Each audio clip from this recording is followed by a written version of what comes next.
You can take a breather. Well, our parasha this week is Beit Hanan, and it actually literally translated. It says Moses once again pleads, but I don't like that word, with God, with Hashem. And he's once again talking about seeing the promised land. But as we know, he is going to die, but God will give him a glimpse of the land which is to become Israel, the promised land. But it's a very beautiful chapter, actually. The last three chapters has been preceding chapters have told us all where they traveled in the 40 years. And every place that was mentioned was connected to a specific lesson or specific story that they were to remember. But now here we come really to Moses' concluding words to them. And what basically happens is he just tells the children of Israel, please listen to the 10 Commandments, listen to God's laws. This is the only way you will be able to survive. Tomorrow we'll be discussing this in much more depth, of course, because once more we hear the words of the Shema, the credo of Judaism, and they are exhorted actually to keep their love for Hashem, for the law, and he warns them, of course, that if you depart from this, you are going to be scattered. And as we know, even though the Jews were scattered and they did lose their temples, we know and understand that even in exile, they can always turn back. Hashem will be there ready to forgive them and to bring them back. But I thought tonight I'd like to just discuss something with you that's really absolutely fascinated historical philosophers and scientists and everyone, and how come the Jew has survived.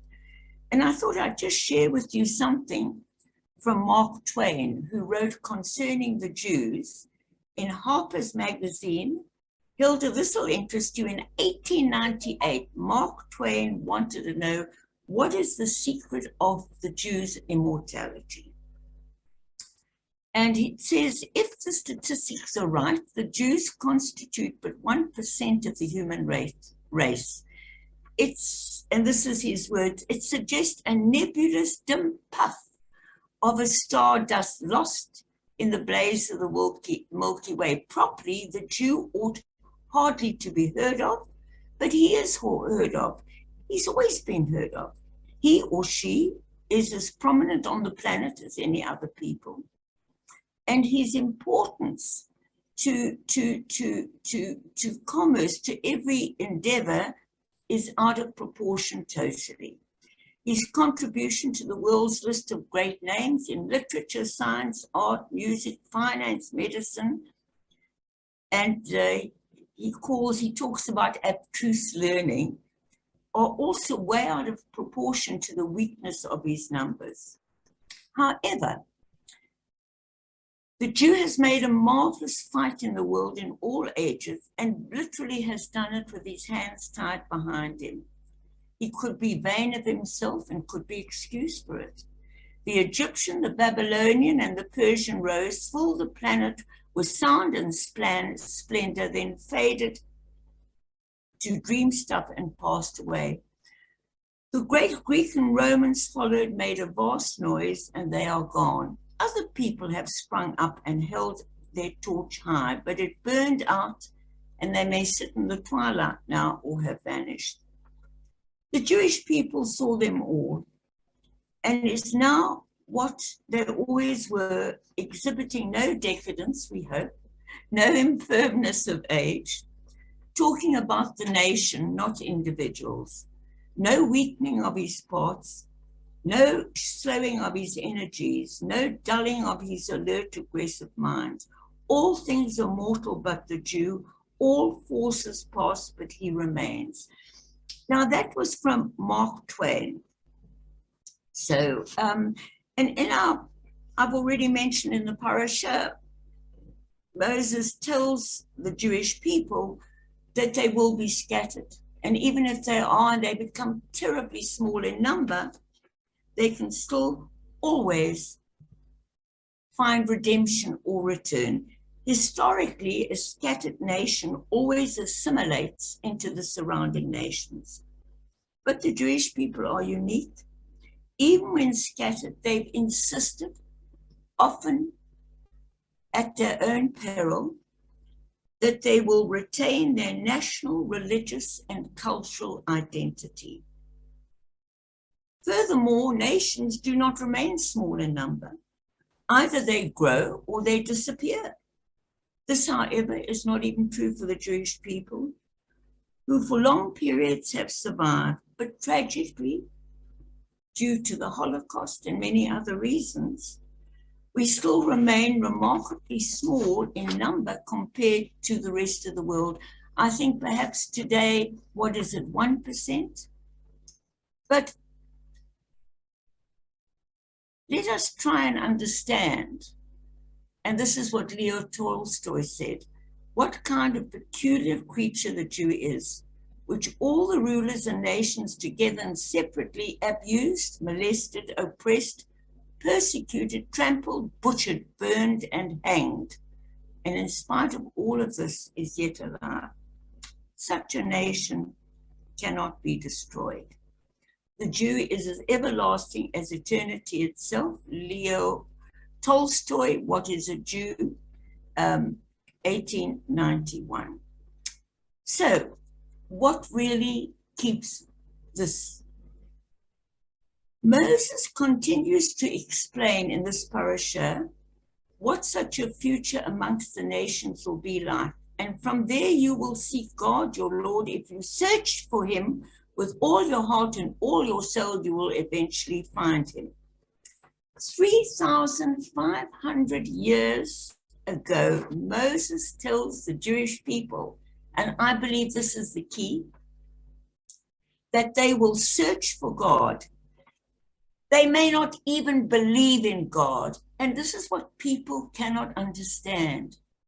We have many, many people who may not believe in God or religion and yet have achieved miracles. Ben-Gurion wasn't religious.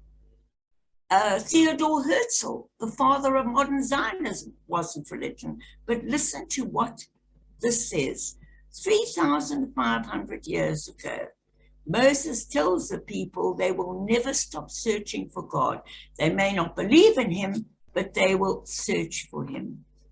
It is this search, this thirst to find the meaning of life that is in humanity itself, that determination, that will to persist, to find a meaning in life, and above all, to see the goodness amongst the evil. So I think beneath every human being, and perhaps we do epitomize this, is a soul searching for a greater meaning in life.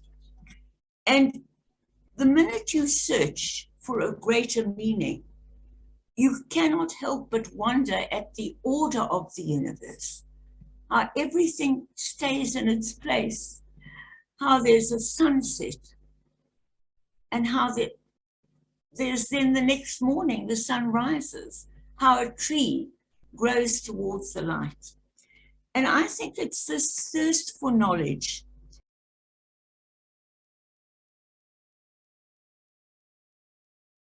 What happened there? As you know, as a nation, we've even argued with Hashem himself and questioned everything. And it is that questioning, that hard, stiff-necked, as the Jews are called, that keeps us going. But let me conclude with, and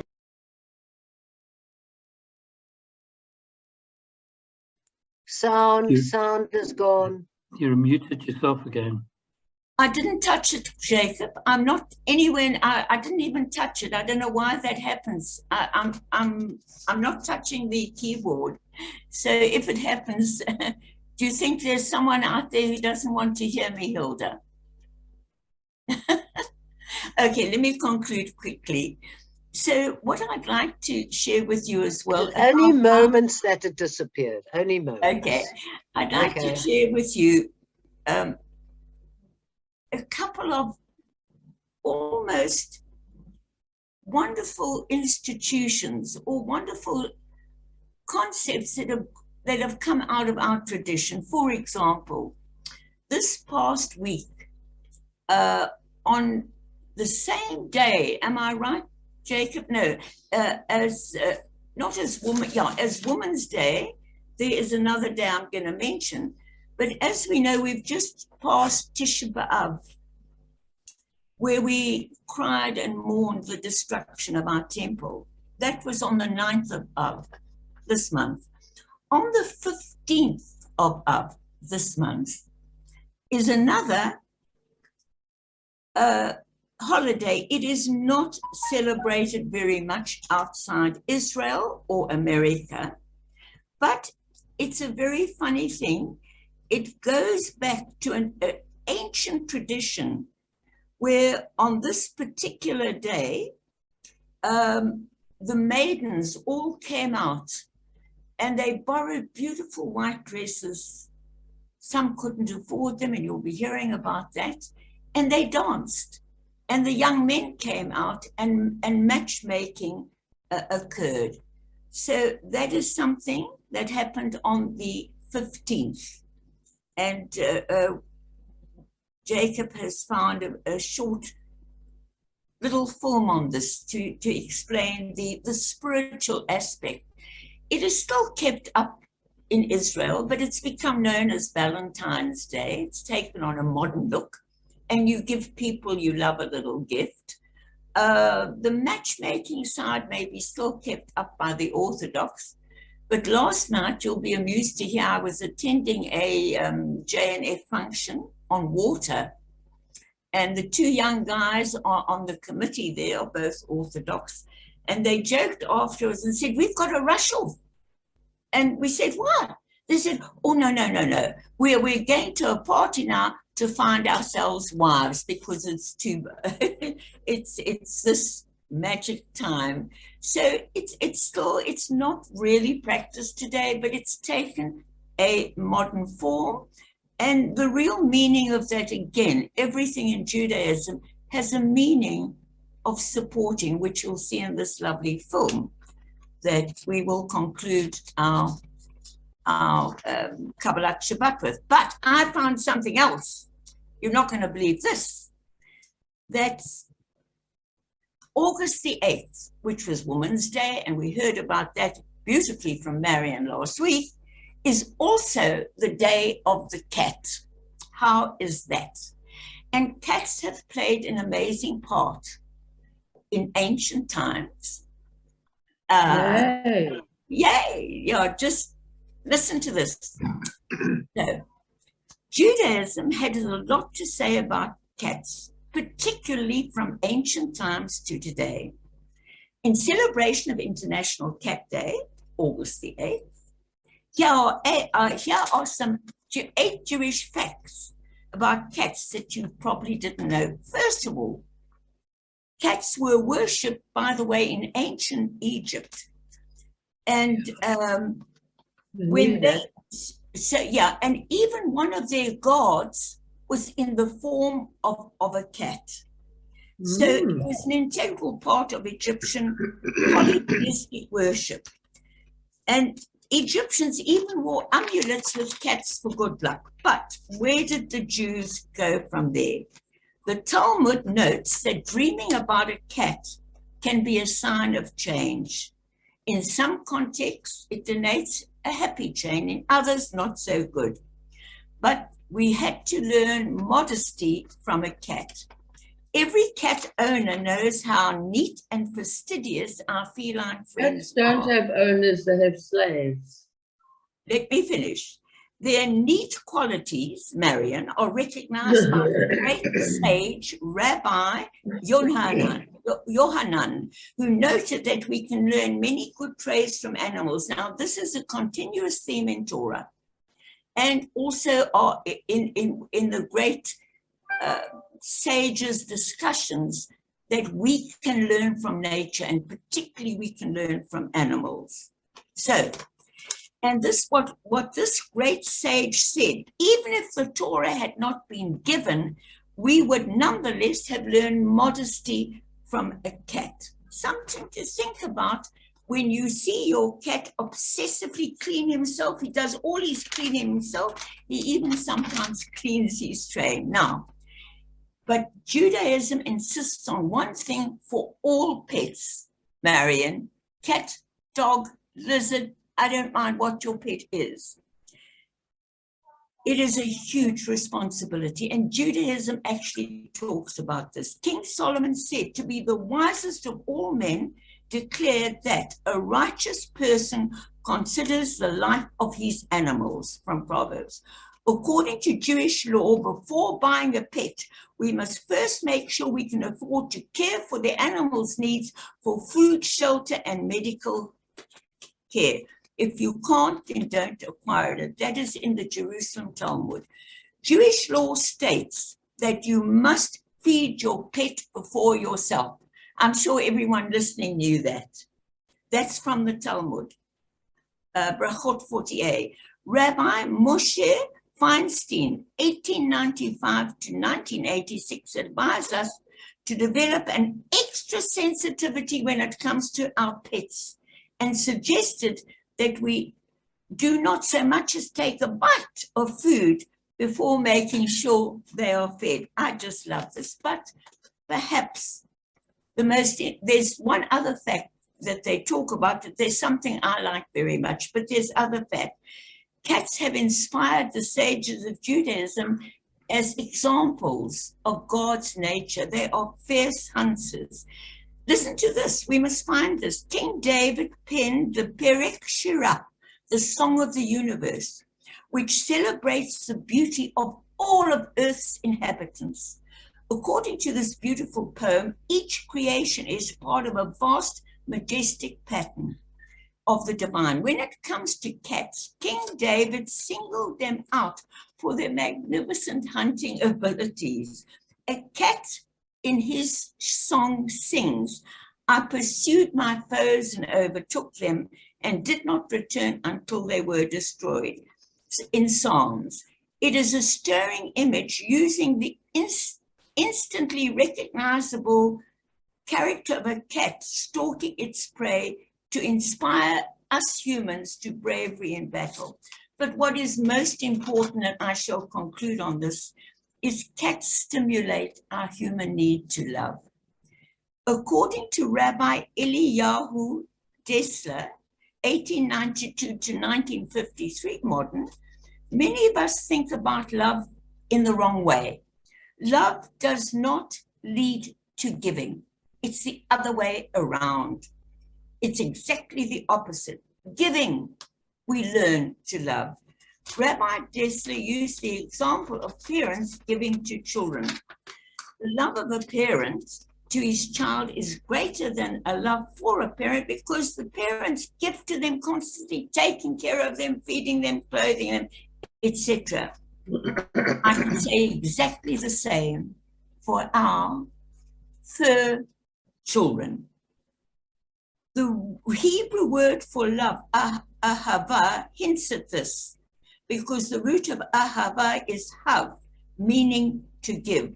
The more we give to others, the more we give to children, the more we give and look after and worried about our fur babies, our animal family. And when they give us love back unconditionally, that is when we know what it really means to love and to be loved. So I'm going to conclude on that. Cats are a very big feature in Israel. There are millions of stray cats. The people there feed them, they love them. There are societies, of course, who try and keep the numbers down, and there are incredible innovations only in the startup nation. And I'll conclude on this: only in the startup nation would you find innovations for pets. I mean, they've created something called Pet Pace, an Israeli invention that was named the most promising startup company in 2015. It's a collar for a cat, which monitors its pulse, respiration, calories, activities, and movement. And I'm going to stop there, but on a serious note, it is in giving love. It is in giving so much care and attention to the people we love. I trust to each other in our congregation, and certainly to the great responsibility of having a child or an animal child. That responsibility and how we have to really care.